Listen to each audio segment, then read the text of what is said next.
Public servants will need to complete compulsory courses with the National School of Governance before they assume their duties. In his weekly letter, President Cyril Ramaphosa says long-serving state employees will also have to undergo regular refresher training. He says this is as a result of lessons learned from state capture, where some officials were manipulated by private interests. Dr. Zwelinzima Ndevu from the School of Public Leadership at Stellenbosch University joins us now for reaction. Dr. Ndevu, good evening. Good to have you with us. Thank you very much for your time. The national framework towards the professionalization of the public sector. First and foremost, what is that, and how do you think it contributes towards making things better? Good evening, and thank you for having me, and good evening to your listeners.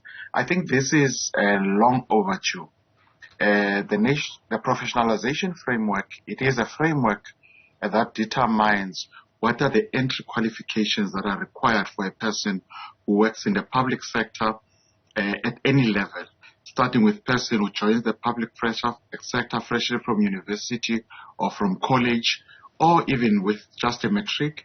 It is a framework that will then determine the competencies that are required for one to be effective and efficient within the public service.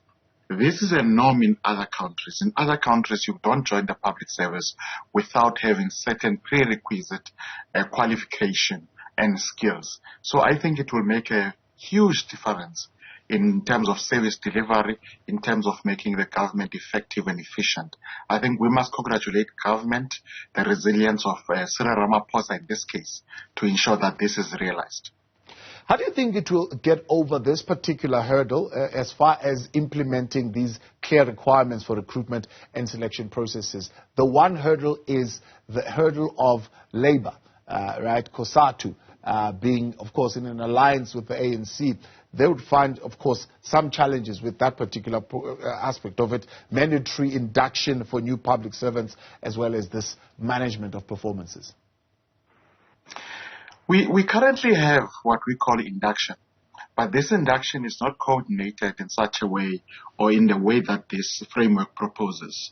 So what you are typically going to have is an induction that would say when you join the public service, you have 18 months to get certain qualification, certain skills, certain knowledge and expertise.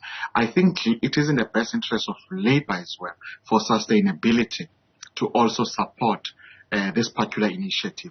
What I think would be a hurdle would be those employees that are already in the public service that do not have the prerequisite skills. There is going to be a tussle with labor around that as to what do you do with those people that are there already. Yeah. What happens if you are indeed unwilling to get those required skills? Should we be finding ourselves in a position where we say, well, if you are unwilling to fulfill this recruitment requirement or this selection process, then you're not willing to be in the public sector? Mind you, public sector, of course, to many is the biggest employer and should be that way for many as well. Yes, I think what would typically happen for a person who then says, I am not willing to do this, I'm not willing to go through this process, if they are in a level that requires one to have certain minimum requirements, and they don't meet those minimum requirements, and they're also not prepared, as you indicated, to undertake this process of induction, of capacitating themselves, then they would either be demoted or they would let go of them in the public service. So there would be consequences for those who are saying, I'm not willing. It is going to be a different case for those that are willing, but they are struggling to get to that level. Then there might be accommodation. But I typically think what would happen, government would do an audit through the Public Service Commission. Once they've determined who are the people that do not have these prerequisite skills, then they are going to develop a program to assist them to get to the level that is required.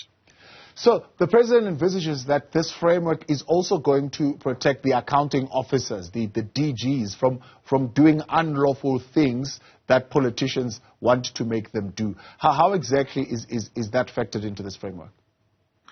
I think the two things that I think are biggest interventions with this framework is that firstly, the DG's term of office is not linked to the politician's term of office. So naturally, it also allows them in practice to really be loyal to the country and the government of the day, and not individuals such as a minister and all of that. And the accountability as well, it is shifted centrally to the presidents around that. And you have this one institute, which is the National School of Government, that has a sole mandate of helping people to meet that capacity. In that sense, it has taken away the liberty that ministers would have and use it, sometimes even abuse it for really narrow benefits. So we come up with these frameworks, and I suppose the nub of it, the crux of the matter is in the implementation. Whether we come up with these great plans and great strategies is whether or not in real life, in the running of municipalities, in the running of the various institutions, these kind of frameworks are actually implemented. Certainly, I agree with you. I think this is a step in the right direction, but it's only a step in the right direction that needs to be taken one step further by implementing. We need political will. We need government and government leaders such as President Ramaphosa to have the political will to be able to implement that. In his letter, I get a sense that he has taken a decision. He is in support of this particular framework. And we have had last week also the acting minister in the public service, Minister Nxesi, also indicating their commitment to ensuring that the aspirations or the goals of this particular framework are realized. So that is a step in the right direction. We're hoping what would follow now would be an implementation of that particular framework. Dr. Ndevu, appreciate your time. Thanks so much for coming on tonight and your intervention. That is Dr. Zwelinzima Ndevu from the Stellenbosch University's School of Public Leadership.